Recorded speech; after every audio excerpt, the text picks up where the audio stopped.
Hello दोस्तों, एक बार पुनः आपका आपके अपने चैनल हिंदी क्लासेस में मैं शब्बो खान स्वागत करती हूं और आशा है मुझे कि आप सब बहुत अच्छे होंगे और अपनी पढ़ाई सुचारू रूप से कर रहे होंगे। जैसा कि आपको विदित है, हमारी हिंदी साहित्य की एक सीरीज़ चल रही थी और जो बीच में स्किप हो गई थी। आज आफ्टर 1 मंथ मैं एक नई सीरीज़ लेकर आई हूँ जिसमें हिंदी साहित्य के मिक्स प्रश्न हैं और आशा है मुझे आपके लिए ये उपयोगी साबित होंगे। और बढ़ते हैं अपने प्रश्नों की तरफ। हमारा पहला प्रश्न है, संदेश रासक किस परंपरा को आधार बनाकर लिखा गया है? संदेश रासक किस परंपरा को आधार बनाकर लिखा गया है? कालिदास की मेघदूत परंपरा, बिहारी की सतसई परंपरा, तुलसी की रामचरित मानस परंपरा।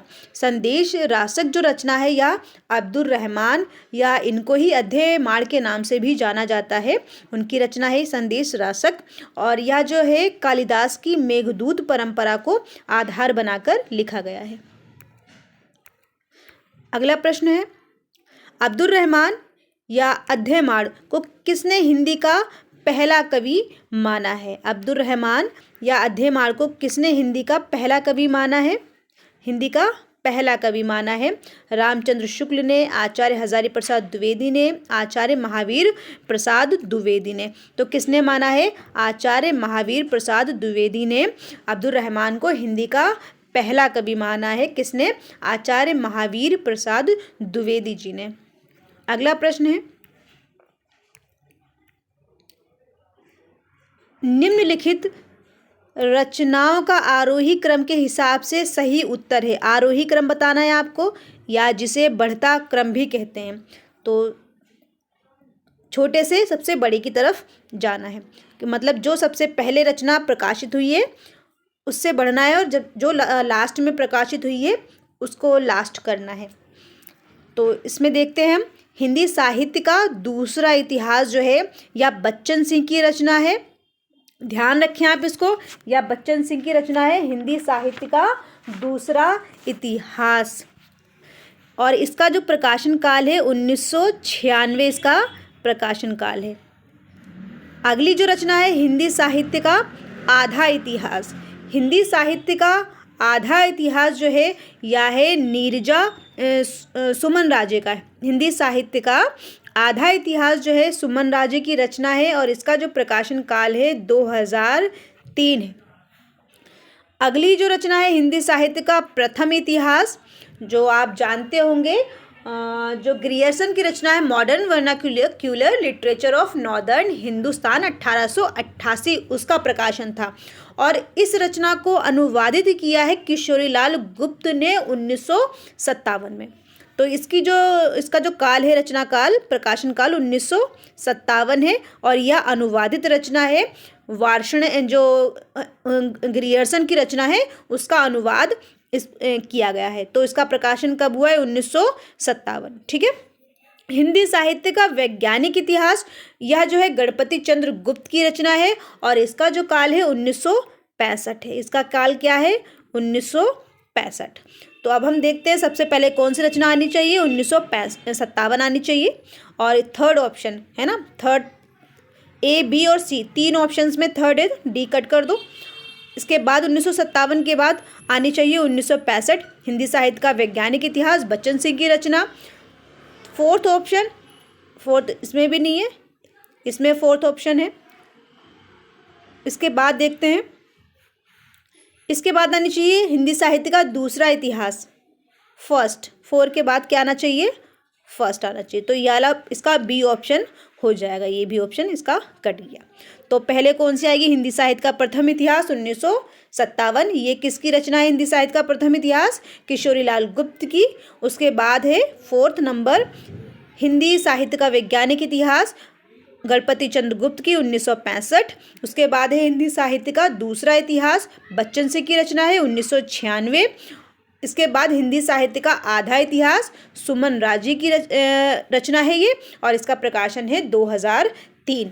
ये वाली रचना हिंदी साहित्य का दूसरा इतिहास और हिंदी साहित्य का वैज्ञानिक इतिहास यूजीसी नेट दिसंबर 2023 का जो अभी हिंदी का एग्ज़ाम हुआ है यूजीसी नेट का, इसमें ये दोनों रचनाएं ऑप्शंस में थी, तो ये बहुत महत्वपूर्ण रचनाएं हैं, इनको याद रखें। इनके जो राइटर्स हैं, लेखक हैं, उनका नाम भी याद रखें और इसका जो सन है उसे भी याद रखें, क्योंकि ये जब एग्ज़ाम में पूछा गया उसमें भी क्रम को लगाने के लिए ही दिया गया था प्रश्न में। तो ये बहुत इंपॉर्टेंट है, बिल्कुल इन्हें भूलना नहीं है, ध्यान रखना है।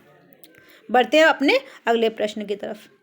हिंदी साहित्य का इतिहास लिखने वाले प्रथम लेखक का नाम है। हिंदी साहित्य का प्रथम इतिहास किसने लिखा है? गारसा दत्त तासी ने लिखा है। ठीक है, अगला प्रश्न देखिए। भाषा योग वशिष्ठ के रचनाकार कौन हैं? भाषा योग वशिष्ठ के रचनाकार हैं राम प्रसाद निरंजनी। भाषा योग वशिष्ठ किसकी रचना है? राम प्रसाद निरंजनी की रचना है। अगला प्रश्न देखिए। लाला श्रीनिवास दास के संयोगिता स्वयंवर की सच्ची समालोचना किसने की है? संयोगिता स्वयंवर की रचना है लाला श्रीनिवास दास। बहुत महत्वपूर्ण रचना है, इसे भी ध्यान रखें। लाला श्रीनिवास दास की रचना है संयोगिता स्वयंवर। इसकी जो सच्ची समालोचना किसने की है? बालकृष्ण भट्ट जी ने इसकी सच्ची समालोचना की है। अगला प्रश्न है, उद्धव शतक के लेखक हैं। उद्धव शतक किसकी रचना है? जगन्नाथ दास रत्नाकर की रचना है उद्धव शतक। अगला प्रश्न है, दृग ऊर्जत टूटत जुरत चित प्रीति, यह कथन किसका है? दृग ऊर्जत टूटत जुरत चित प्रीति, यह कथन किसका है? तुलसीदास, बिहारी, जायसी या कबीरदास। तो किसका कथन है? यह बिहारी की ये पंक्ति है, दृग ऊर्जत टूटत जुरत चित प्रीति। अगला प्रश्न देखिए। बिहारी सत्सई किस भाषा का ग्रंथ है? बिहारी सत्सई जो है वह किस भाषा का ग्रंथ है? बिहारी सत्सई खड़ी बोली, ब्रजभाषा, अवधी या भोजपुरी। तो किसमें है बिहारी सत्सई? ब्रजभाषा में है बिहारी सत्सई, ध्यान रखें आप इसको। अगला प्रश्न देखिए। निम्न में से कौन सा रीतिकाल का कवि प्रकृति चित्रण के लिए विख्यात है? कौन सा चित्रण के लिए विख्यात है? प्रकृति चित्रण के लिए। मतिराम, घनानंद, रत्नाकर, सेनापति। तो कौन विख्यात है प्रकृति चित्रण के लिए? सेनापति विख्यात है, ये रीतिकाल के कवि हैं।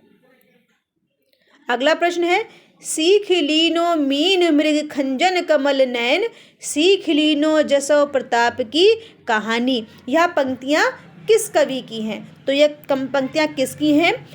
घनानंद की, आलम की, ठाकुर या मतिराम। तो किसकी पंक्तियां हैं? या ठाकुर की पंक्तियां हैं ये। सीख लीनो मीन मृग खंजन कमल नयन, सीख लीनो जस और प्रताप की कहानी। तो आप इसको ध्यान रखें, जितनी भी पंक्तियां हैं ये इसमें रखी हुई, तो वो किसी ना किसी एग्जाम में पूछी गई हैं, तो इनको आप ध्यान जरूर रखें। अगला प्रश्न है, हिंदी का प्रथम व्याकरण लिखने वाले विद्वान है। हिंदी का प्रथम व्याकरण लिखने वाले विद्वान है जोशुआ केटलर। आशा ये ज़्यादातर सबको पता होगा इसका आंसर। सदल मिश्र की भाषा की विशेषता है। सदल मिश्र की भाषा की विशेषता क्या है? सहज एवं प्रवाहमयी भाषा, किस्सा गोई, उर्दू की प्रमुखता या पूर्वीपन। तो सदल मिश्र की भाषा की विशेषता क्या है? पूर्वीपन इनकी भाषा की विशेषता है सदल मिश्र की। अगला प्रश्न देखिए। लल्लूलाल की रचना नहीं है, आपको नहीं है पूछा गया है आपसे, तो ध्यान रखें, नहीं है पूछा गया। माधव विलास इनकी रचना है लल्लूलाल की। प्रेम सागर भी है, रामचरित या ब्रज भाषा व्याकरण। तो माधव विलास, प्रेम सागर, ब्रज भाषा व्याकरण, ये तीनों ही रचनाएं लल्लूलाल जी की हैं, बट रामचरित नहीं है। रामचरित रचना जो है यह सदल मिश्र की रचना है। रामचरित सदल मिश्र की रचना है रामचरित, इसको आप ध्यान रखें। रामचरित जो है सदल मिश्र की रचना है। अगला प्रश्न देखिए। हिंदी साहित्य के प्रथम काल को वीर काल किसने कहा है? कौन सा काल है? वीर काल। आपको ये बताना है कि हिंदी साहित्य के प्रथम काल को वीर काल किसने कहा? राहुल सांकृत्यायन ने, विश्वनाथ प्रसाद मिश्र ने, मिश्र बंधु ने या राम कुमार वर्मा ने। तो वीर काल किसने कहा है? वीर काल किसने कहा है? विश्वनाथ प्रसाद मिश्र ने वीर काल कहा है हिंदी साहित्य के प्रथम काल को। अगला प्रश्न है, आदिकाल को प्रारंभिक काल किसने कहा है? आदिकाल को प्रारंभिक काल किसने कहा है? प्रारंभिक काल किसने कहा है? मिश्र बंधु ने कहा है प्रारंभिक काल, आदिकाल को। अगला प्रश्न देखिए, इनमें से किस साहित्य इतिहासकार ने अपने इतिहास ग्रंथ में हिंदी गद्य साहित्य को गद्य का आविर्भाव, गद्य का परिवर्तन, गद्य का प्रसार और गद्य की वर्तमान गति, क्या क्या है इसमें? गद्य का आविर्भाव, गद्य का प्रवर्तन और गद्य का प्रसार और गद्य की वर्तमान गति नामक खंडों, नामक है ये, नामक खंडों में विभक्त करके विवेचित किया है। तो किसने अपने साहित्य इतिहास ग्रंथ को किया है? रामचंद्र शुक्ल जी ने अपने इतिहास ग्रंथ को गद्य का आविर्भाव, गद्य का परिवर्तन, गद्य का प्रसार और गद्य की वर्तमान गति नामक खंडों में विभक्त किया है। तो आप इसको ध्यान रखें। अगला प्रश्न देखिए, 11वीं शताब्दी में रचित लोक भाषा काव्य है, कौन सा काव्य है? लोक भाषा काव्य है। और कब ये रचित है? 11वीं शताब्दी में। राउलवेल, जयमयंक, जस चंद्रिका, उक्ति व्यक्ति प्रकरण। तो ढोला मारूरा दूहा जो रचना है यह 11वीं शताब्दी में रचित है और यह लोक भाषा काव्य में। ढोला मारूरा दूहा राजस्थानी भाषा जो इसकी है।